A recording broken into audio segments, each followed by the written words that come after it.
faiblesse siège surtout au niveau de la ligne blanche, qu'on va voir tout à l'heure, donc qui est le siège des hernies, surtout ombilicales, épigastriques et hypogastriques. Il y a aussi les orifices hernies inguinales et l'orifice crural.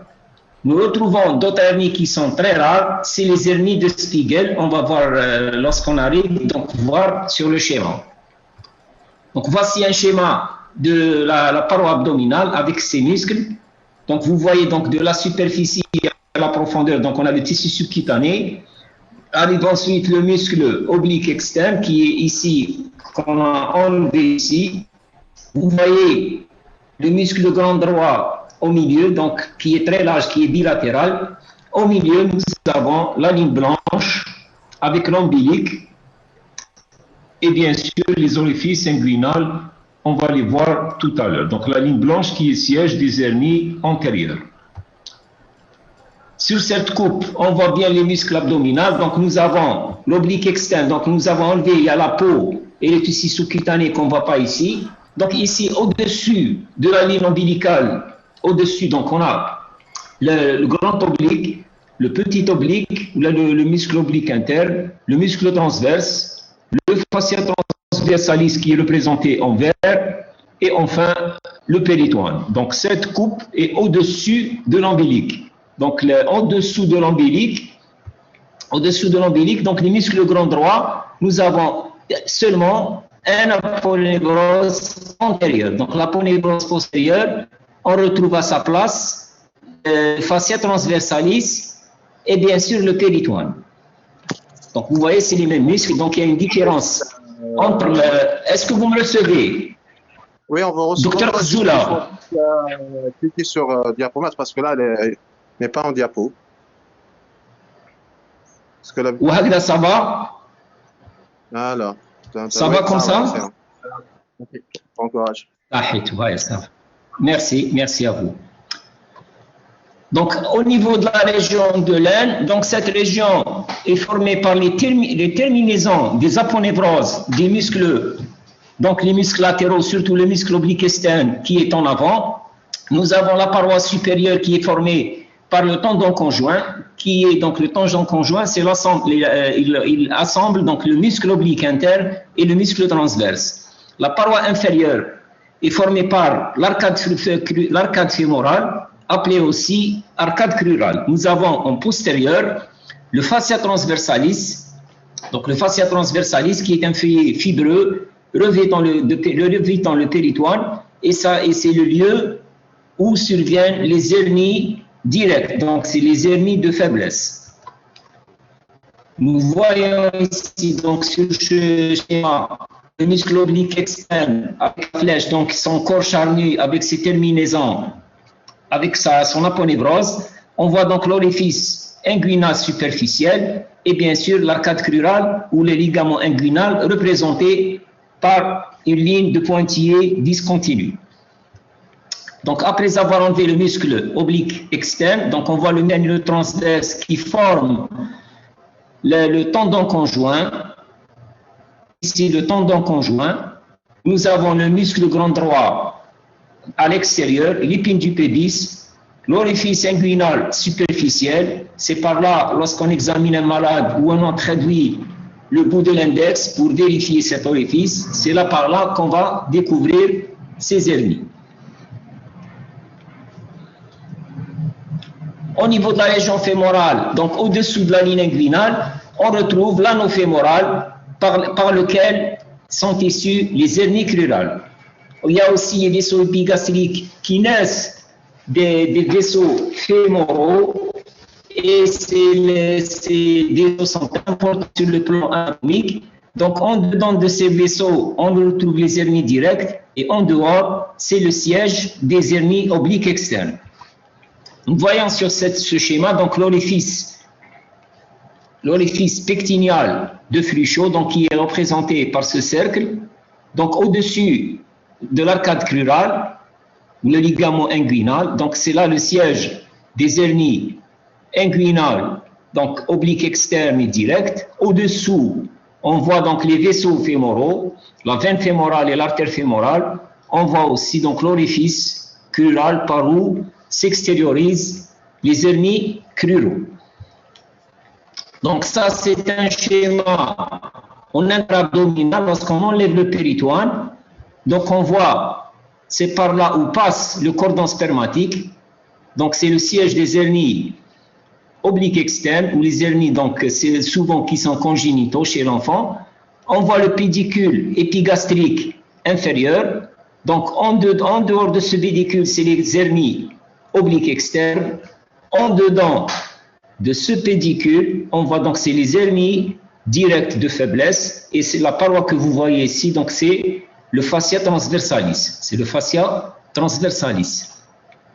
Donc au-dessous de l'arcade ou de le ligament inguinal, donc nous avons l'orifice crural par où sortent, ou le canal fémoral par où s'extériorisent les hernies fémoraux. Ça, c'est donc le cordon spermatique avec le canal déférent. Ça, c'est le canal déférent.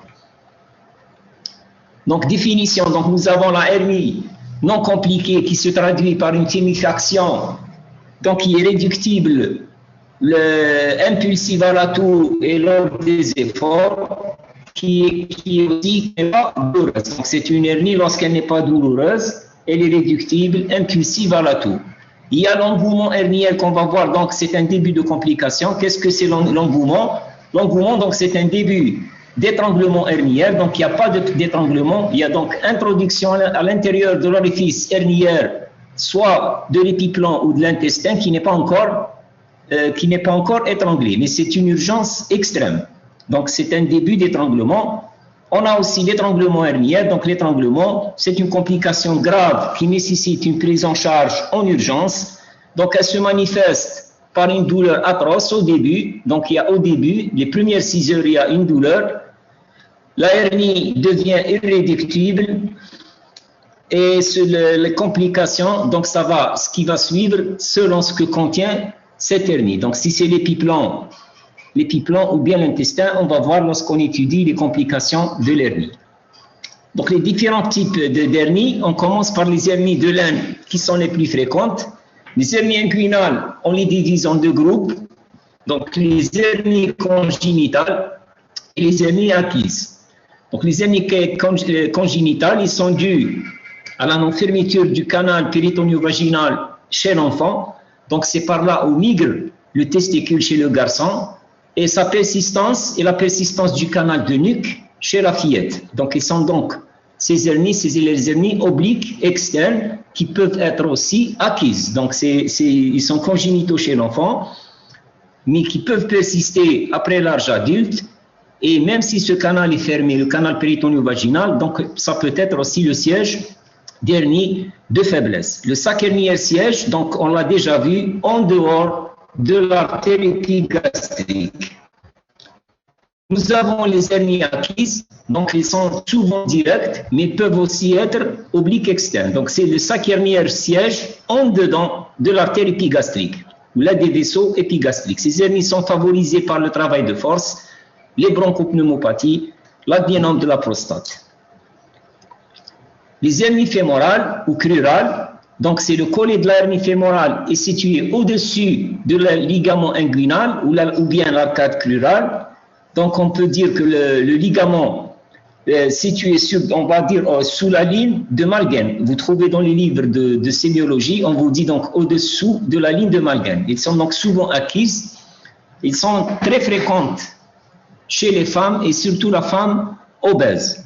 Il est recommandé donc la découverte de ces hernies doit faire programmer ces malades pour les opérer, car le diagnostic est très difficile lorsque le malade est obèse. Parfois, ça nécessite donc des examens complémentaires. Donc, le collet est souvent étroit et le risque d'étranglement est très important. Vous voyez sur ce schéma, donc la hernie, on a déjà vu donc le 1, donc c'est une hernie directe. La hernie directe, là en 2, donc c'est l'arcade crurale. La hernie directe, donc elle passe par le fascia transversalis. En 4, nous avons la hernie crurale. Donc là, vous voyez mieux la hernie directe. La 1, c'est une hernie indirecte. Elle passe par donc dans l'orifice péritoneo-vaginal qui n'a pas été fermé. L'examen clinique, donc l'interrogatoire, bien sûr, on recherche donc les antécédents pathologiques comme les bronchopneumopathies chroniques. Chez les malades asthmatiques, il y a aussi le travail de force. Donc les patients qui font des travaux comme les maçons par exemple, qui soulèvent des poids lourds, la douleur donc elle peut être donc soit le patient consulte avec déjà une tuméfaction, parfois la consultation donc est pour une simple gêne inguinale lors de l'effort ou bien lorsqu'il y a une marche prolongée ou bien la position assise. L'examen clinique se fait donc en position debout et en position couchée. Parfois la masse est visible directement, donc à l'inspection, on voit la masse au niveau de la région inguinale ou bien de la région crurale.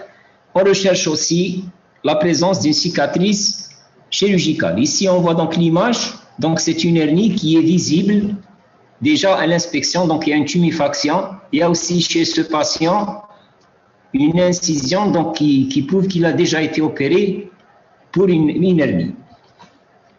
Ici, on voit donc une hernie géante inguinoscrotale, donc énorme, donc c'est chez un travailleur de force. Donc ça, c'est une hernie très développée. La palpation, donc généralement l'examen de l'orifice herniaire se fait soit par la palpation directe en posant la main sur cette région et en demandant au malade de pousser ou de tousser. On peut aussi coiffer l'index par le scrotum et aller doucement donc dans l'orifice inguinal superficiel, demander au malade de tousser et on va apparaître donc une masse qui est réductible, qui apparaît lors de l'augmentation des efforts intra-abdominaux. Elle est impulsive et réductible. Chez les patients un peu plus âgés, donc on fait quand même un toucher rectal pour explorer à la recherche d'un adénome de la prostate. Les examens complémentaires ne sont pas nécessaires pour le diagnostic d'une hernie inguinale ou d'une hernie de la région de l'aine, rarement donc chez les malades obèses et parfois lorsqu'il est difficile de faire une palpation, on peut demander une échographie abdominale, parfois une TDM abdominale lorsqu'on ne retrouve rien, donc lorsque l'échographie est difficile à réaliser. Le diagnostic différentiel, donc pour la hernie inguinale, donc il faut voir si elle est au-dessous de la ligne de Malguen. On a dit donc c'est une hernie crurale. Il y a les adénopathies, les lipomes qui peuvent siéger au niveau de la région inguinale et ce sont des tuméfactions irréductibles. On peut trouver aussi une hydrocèle, donc c'est donc il y a du liquide au niveau de la vaginale du testicule. Ça peut être aussi un kyste volumineux, un kyste du cordon, qui sont donc ces masses irréductibles et non douloureuses. L'évolution d'une hernie, on l'a vu, donc toute hernie peut se compliquer soit d'un engouement ou d'un étranglement.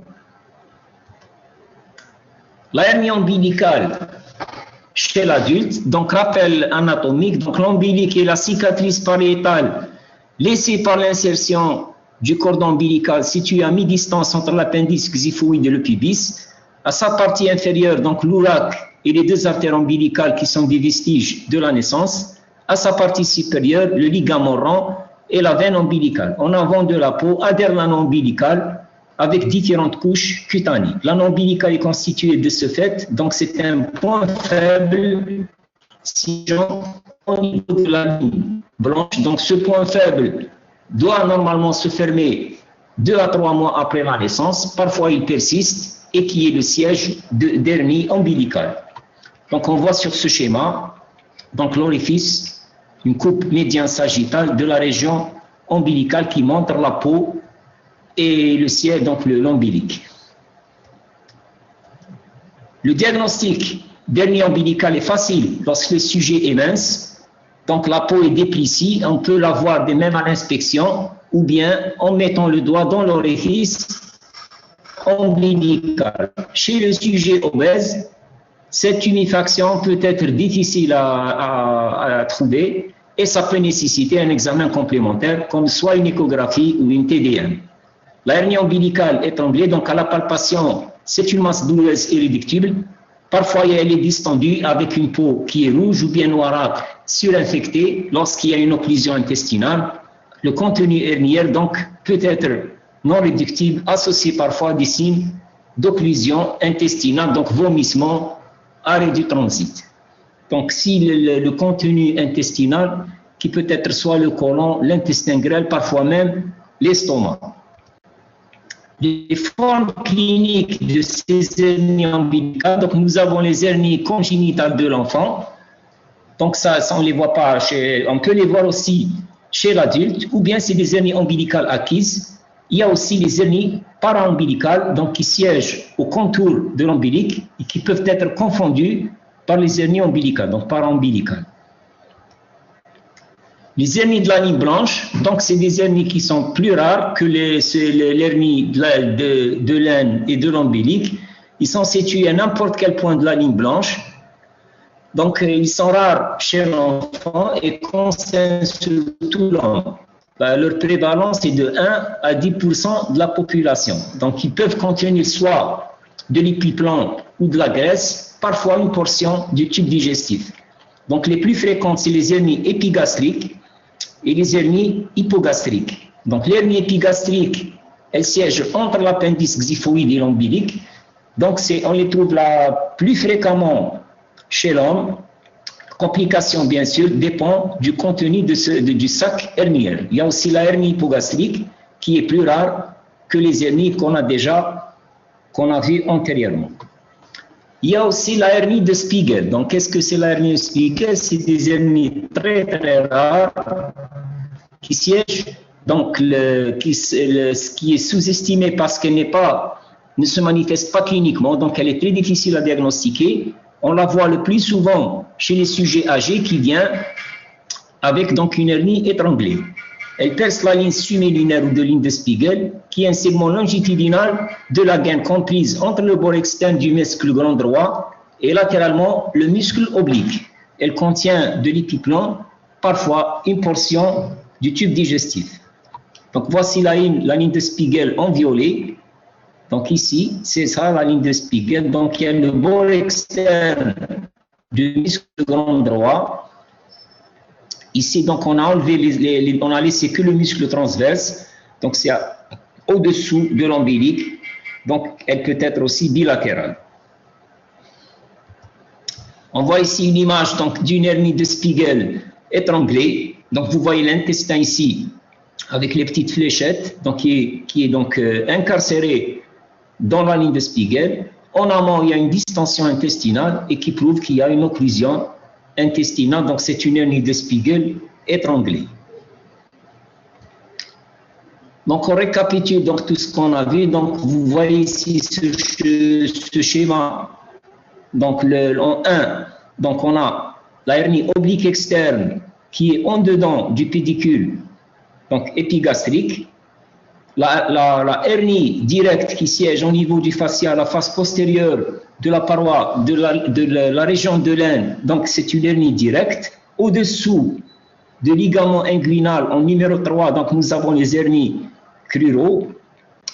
On a ici la hernie périombilicale et la hernie ombilicale en 5. En 6, c'est une hernie épigastrique. Là, c'est une hernie sur une cicatrice d'intervention. En numéro 8, c'est une hernie de Spiegel. Donc, sur ce tableau, donc c'est la même chose. Rarement, donc, on revoit donc parfois le contenu herniaire peut être donc deux anses intestinales. Donc, on l'appelle l'hernie de Meidel. L'hernie de Hamilton, lorsqu'elle contient l'appendice. On l'appelle la hernie de Littré lorsqu'il y a un diverticule de Meckel dans le contenu herniaire.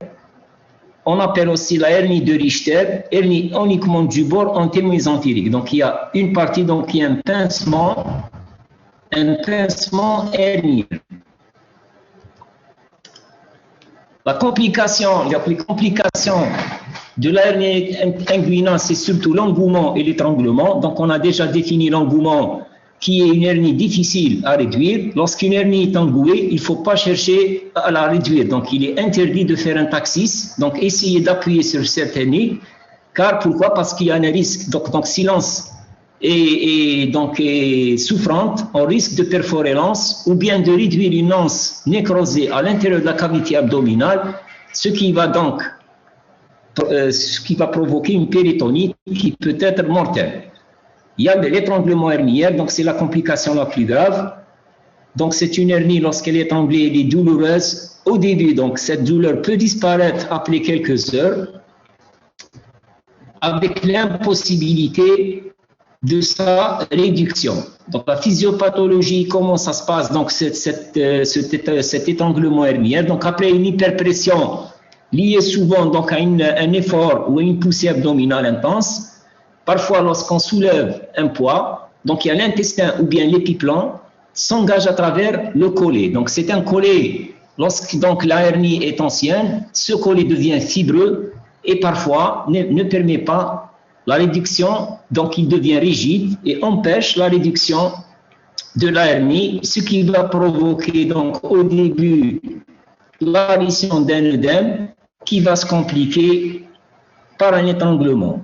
Le contenu de la hernie étranglée, donc le viscère étranglé, le plus souvent l'épiplan ou l'intestin, plus rarement le côlon, parfois même l'estomac ou bien l'appendice chez la fillette ou l'ovaire. L'épiplocèle étranglé, donc lorsqu'il y a, c'est l'épiplan, ça va évoluer vers l'infractus, puis la nécrose aseptique de cet épiplan et la formation d'une bride. Parfois, donc, il n'y a pas d'occlusion intestinale. Parce qu'il y a l'intestin qui est à l'intérieur du collet herniaire, donc ça va provoquer une occlusion par strangulation et une occlusion vasculaire. Donc les lésions intestinales vont évoluer en 3 phases. La première phase congestive, donc la paroi intestinale devient rouge et œdémaciée. Le sillon d'étranglement est blanchâtre. Après sa libération, l'intestin retrouve parfois, donc la libération lorsqu'elle est précoce, les premières 6 heures, lorsqu'on opère le malade rapidement, l'anse intestinale peut reprendre. Donc la vascularisation peut reprendre et cela va nous permettre de ne pas faire de résection intestinale. Par contre, donc la deuxième phase, c'est la phase d'infractus. Donc l'intestin a une couleur noirâtre, il est immobile. Le sillon d'étranglement est mince et grisâtre. Donc à ce moment-là, donc qu'est-ce qu'on fait? Donc on va désincarcérer l'intestin, cet intestin, essayer de le réchauffer, attendre parfois des 1 heure, donc 30 minutes à 1 heure. Donc s'il ne reprend pas sa coloration normale, on sera obligé de le réséquer. Donc la phase de gangréneuse, c'est la phase terminale. Donc les hernies étranglées qu'on voit rarement, qu'on voit donc tardivement, par la présence de plaques de spacelle verdâtres. Donc c'est mortifié, c'est un intestin mortifié et parfois même il est perforé et ça va donc conduire, on est obligé de faire une résection intestinale et un rétablissement de la continuité digestive. Donc on voit sur ces images, donc la première image, donc c'est une hernie ombilicale nécrosée, donc vous voyez l'intestin noirâtre. Chez cette patiente donc, qui avait une ascite avec une cirrhose, qui avait donc hernie étranglée évoluée et chez laquelle on était obligé de réséquer l'intestin. Sur la deuxième image, on voit une hernie crurale, donc au fond. Vous voyez ici au fond de l'image, donc on a ouvert ça, c'est le sac herniaire qui est ouvert. Au fond du sac herniaire, il y a un point noir, donc c'est l'intestin grêle qui est nécrosé. Chez cette malade aussi, on était obligé de faire une résection intestinale et un rétablissement de la continuité digestive. Clinique, donc comment les symptômes en rapport avec la hernie traduisés par donc il y a une douleur, un confort considérable, la présence d'une tuméfaction au niveau de la région de l'aine étranglée, un syndrome occlusif qui est représenté, on l'a déjà dit, donc par des nausées, vomissements, arrêt du transit. S'il y a des signes généraux, cela confirme donc il y a des signes de gravité. Donc il y a une fièvre et une altération générale qui peut être en faveur même d'une péritonite, donc d'une ouverture de l'intestin dans la cavité abdominale. Diagnostic différentiel d'une hernie étranglée, donc on a vu donc l'hydrocèle, donc c'est du liquide dans la vaginale, un anévrisme vasculaire qui est dur et irréductible, un abcès aussi de la région de l'aine, parfois une ectopie testiculaire, donc c'est un testicule qui n'est pas à sa place et c'est une masse douloureuse qui peut être douloureusement réductible. Ça peut s'agir aussi d'une adénopathie et parfois d'un lipome, mais le lipome n'est pas douloureux. Sur cette image, on voit un anévrisme de la saphène, donc de la veine saphène. Et vous voyez, donc c'est un malade qui a plusieurs dilatations veineuses. Et ce patient a été adressé pour une hernie, soi-disant hernie étranglée, mais c'était un anévrisme de la veine saphène. Donc les malades qui consultent avec une hernie étranglée, donc il faut commencer dès leur arrivée à faire une réanimation, donc mettre une sonde nasogastrique afin d'éviter l'inhalation, donc vider l'estomac et éviter un syndrome d'inhalation lors de l'intubation et de l'anesthésie générale. Il faut mettre bien sûr 2 voies d'abord périphériques pour le remplissage, commencer une antibiothérapie à large spectre, donc à la pénicilline avec du flagyl, donc préparer le malade à la chirurgie en urgence. Donc là, dans ce cas-là, l'objectif de l'intervention, c'est de traiter surtout le sac hernière et son contenu, et en même temps essayer de refaire la réfection par étapes. Donc essayer de fermer l'orifice hernière. Malheureusement, lorsqu'on consulte en urgence, on ne peut pas mettre de prothèse. On va voir le traitement chirurgical. Donc le meilleur traitement des hernies de la paroi, c'est de mettre, donc le traitement moderne, c'est la mise en place de prothèses non résorbables. Donc c'est des prothèses qui vont renforcer la paroi abdominale. Donc après examen soigneux du contenu intestinal, donc 3 cas se présentent. On a déjà parlé de ces cas. Donc soit l'intestin est bleuté, il reprend rapidement sa coloration et les mouvements péristaltiques, et les poumons mésentériques sont présents. Donc c'est un intestin qu'on va, donc ça chez surtout les malades qui consultent rapidement, donc l'intestin est récupérable. Si l'intestin est gangréné, donc noirâtre ou verdâtre, là on sera obligé d'aller donc faire une résection de cette partie nécrosée qui peut parfois, on est emmené à faire une laparotomie large, donc on ne peut pas aller par voie, donc dans les hernies crurales, il faut aller par voie médiane, donc faire une incision très large pour essayer donc de réséquer l'intestin et rétablir la continuité digestive sur des segments digestifs sains. Donc en cas de doute, donc on réchauffe, on a déjà dit, donc réchauffer l'intestin avec du sérum tiède, attendre quelques minutes, donc jusqu'à 15 à 30 minutes, et apprécier la viabilité de l'intestin. Donc si on peut le conserver. Le traitement des hernies de la paroi abdominale, donc on commence par le traitement des hernies de l'aine, donc les plus fréquentes. Les hernies, c'est les hernies donc inguinales. Donc on a qu'est-ce que c'est la hernieographie? La hernieographie, donc c'est utiliser le matériel local, donc on n'utilise pas de prothèse, donc aller faire des sutures. Les premières interventions ont été réalisées par M. Bassili, qui porte, la technique porte son nom, donc c'est la technique de Bassini. Il y a aussi la technique de McVeigh et la technique de Schuldeis. Donc qu'est-ce que c'est la technique de Bassini? Donc c'est suture des muscles de la paroi abdominale. Donc nous avons vu sur le schéma tout à l'heure. Donc on va faire donc l'arcade, donc rapprocher le tendon conjoint à l'arcade crurale par plusieurs points et faire une réflexion pariétale, donc sans mettre en place de prothèse. Donc on voit sur le schéma, donc là, ici en péropératoire, ça c'est le sac hernière qui a été disséqué, le sac hernière. Donc ça c'est le cordon spermatique. Donc ce sac, on va le ligaturer et le couper. La technique, donc après résection du sac, donc on voit ici le cordon spermatique. On voit ici donc l'arcade crurale et le tendon conjoint. Là, c'est le fascia transversalis qui a été ouvert. On va le prendre aussi, prendre dans les sutures. Donc on va mettre une dizaine de points, donc 8 à 10 points, qui prennent donc l'arcade crurale, le fascia transversalis et le tendon conjoint. On va faire des sutures rétroféniculaires.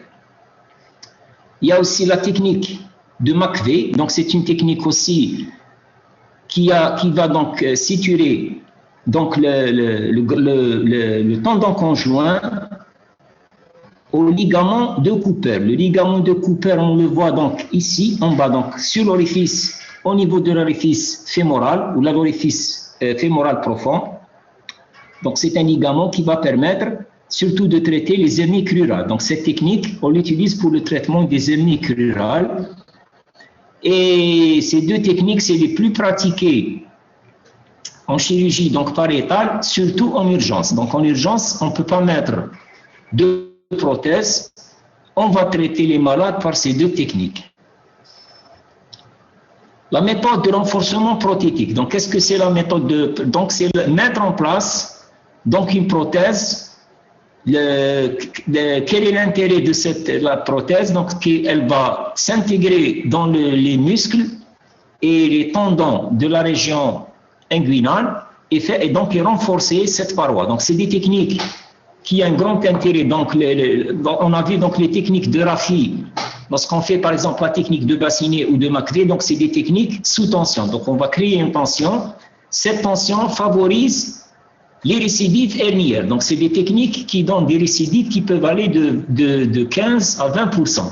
Par contre, la technique de Liechtenstein, donc c'est une technique, elle est faite, donc c'est mettre en place une prothèse. On va voir tout à l'heure comment réaliser cette technique. Donc c'est une technique tension frais. Donc il n'y a pas de tension, il n'y a pas de, elle crée pas une tension au niveau de la région inguinale, donc donne moins de récidives. Cette intervention, donc mettre un filet de propylène au niveau de la face superficielle, donc juste en rétroféniculaire sur le fascia transversalis. Cette technique a l'intérêt, elle peut être utilisée sous anesthésie locale et nécessite une dissection musculo-aponevritique limitée. Donc ça ne nécessite pas une grande dissection. C'est une technique donc, qui est donc, le gold standard dans le traitement des hernies inguinales. Donc elle est facile à réaliser et facile à transmettre aux jeunes chirurgiens. On va voir donc comment faire réaliser cette technique.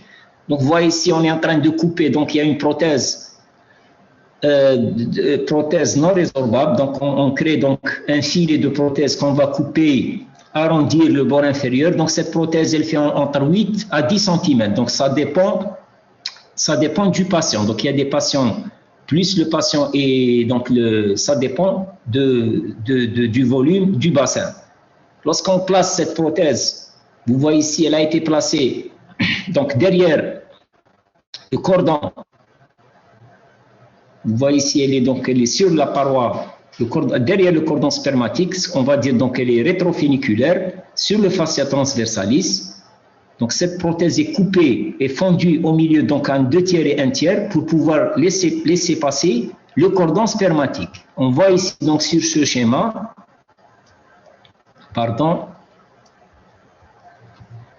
donc la place est mise en place, elle est située ici par des points séparés au tendon conjoint, donc en intérieur, en dedans. À l'extérieur, donc à l'aide d'un surjet, on va la fixer sur l'arcade crurale. Donc elle est fixée. Ensuite, à la fin, donc on va les deux, donc on va fermer ce qu'on a la prothèse fondue, les deux bretelles ici, on va les rapprocher et les fermer. Donc là, on n'a pas fait une grande dissection importante. Et aussi, donc, la hernie, donc la paroi est lâche. Donc, il n'y a pas le risque de récidive de cette technique est inférieur à 1%. Le taux de récidive est inférieur à 1%. La voie célioscopique, qu'est-ce que c'est la voie célioscopique? Donc, au lieu d'aller opérer par voie ouverte, faire une incision, donc c'est presque la même chose que la voie ouverte, mais on va utiliser des petits orifices. Avec donc, on va voir sur le schéma, on va rentrer donc gonfler l'abdomen, donc introduire du gaz de dioxyde de carbone, introduire des trocars à l'intérieur de la cavité péritoniale, aller au niveau de la région inguinale et mettre en place la prothèse. Donc c'est une technique qu'il faut réserver surtout pour les hernies bilatérales et pour les hernies récidives. Donc en cas de récidive, lorsqu'on opère le malade par exemple par une technique de Liechtenstein ou une technique de Rafi comme un bassinet ou une technique de McVeigh, on laisse cette technique pour les récidives. Elle est aussi utile, donc surtout pour les récidives. Donc elle peut être donc soit totalement extra-péritoniale, donc on rentre dans la cavité péritoniale et on résèque la région, la zone. On a vu tout à l'heure sur le schéma, donc où il y a les vaisseaux, donc les vaisseaux fémoraux. On place la prothèse qui va couvrir la zone hernière. La voie trans-abdominopéritonienne, donc c'est une autre voie, donc on ne va pas rentrer dans le péritoine, on va derrière le péritoine, donc en avant du péritoine, gonfler cette région, et c'est presque la même intervention. Donc vous voyez ici l'équipe qui opère en cellullochirurgie, donc ça c'est le chirurgien. Ici on voit au niveau ombilical donc l'optique, donc ce qu'on a, l'optique qui est branchée à un écran de télévision. Ici c'est les trocars opérateurs. Donc on va introduire des instruments chirurgicaux. Vous les voyez ici à l'intérieur de l'abdomen. Donc soit on va ouvrir la partie péritoniale, on dissèque le péritoine, on dissèque le sac hernière. Vous voyez ici le cordon spermatique qui passe par là. Ça, c'est l'orifice hernière profond. Ça, c'est les vaisseaux épigastriques. Nous avons donc les hernies obliques externes en dehors de ces vaisseaux. En dedans, nous avons les vaisseaux, les hernies directes sur le fascia transversalis. Un peu plus bas ici, donc, c'est l'orifice crural. Donc, vous voyez ici l'orifice crural. On va mettre cette prothèse, c'est la même prothèse, donc le même matériel qu'on a vu tout à l'heure. Et on va fixer avec quelques points seulement. Et bien sûr, c'est une technique moderne. Et par contre, elle donne, donc ces complications peuvent être graves. Donc, il faut être bien entraîné pour pratiquer cette intervention. Le traitement donc, de la hernie ombilicale, le traitement aussi, c'est un traitement chirurgical. Donc, il est nécessaire, donc, surtout lorsqu'il est symptomatique. Donc, on peut utiliser soit pour les petites hernies une technique de raphie, donc qui utilise le matériel local, donc c'est des sutures simples ou des plasties. On peut aussi utiliser, donc ce qu'il faut faire, c'est surtout mettre des prothèses pour réduire le taux de récidive. Donc, la technique chirurgicale, il y a plusieurs techniques de raphie et de plastie. Donc, l'indication de l'une ou de l'autre de technique, elle dépend bien sûr de la taille de la hernie. Donc, une petite hernie peut être, donc, une technique de raphie peut être suffisante. Il y a aussi l'état cutané. Donc, si la paroi est infectée ou bien perforée, il ne faut pas mettre de prothèse. Ça dépend aussi de l'expérience du chirurgien et de la disponibilité de la cellullochirurgie. Donc, vous voyez ici la hernie ombilicale, donc on peut faire une incision soit verticale ou bien transversale. Ici, c'est le sac hernière qui a été disséqué, qu'on va bien sûr réséquer et fermer. Là, c'est des techniques de raphie. Donc, c'est l'orifice hernière, l'orifice aponevrotique qu'on peut fermer par une raphie lorsque cet orifice est petit. Lorsque l'orifice est plus important, donc on peut utiliser une prothèse par voie chirurgicale, donc en ouvrant par voie classique, on peut mettre une prothèse, on dissèque le muscle en pré ou bien au rétromusculaire. Une petite prothèse en timbre qu'on va fixer sur les muscles, et bien sûr c'est une technique donc, qui peut être aussi réalisée par cellullochirurgie, donc par des trocars comme on a vu tout à l'heure. Donc introduire, gonfler la cavité péritoniale, introduire un trocar de vision qui est branché sur un écran et fixé. Donc ça, utiliser surtout des prothèses, ce qu'on appelle les prothèses bifaces. Donc ils ont une face qui adhère à la paroi, donc qui est mise sur la paroi abdominale. La face qui est au regard des anses, c'est une face qui ne permet pas l'adhésion des intestins parce qu'il y a risque d'adhérence intestinale. En conclusion, donc l'examen des orifices hernières doit être systématique lors de n'importe quel examen clinique.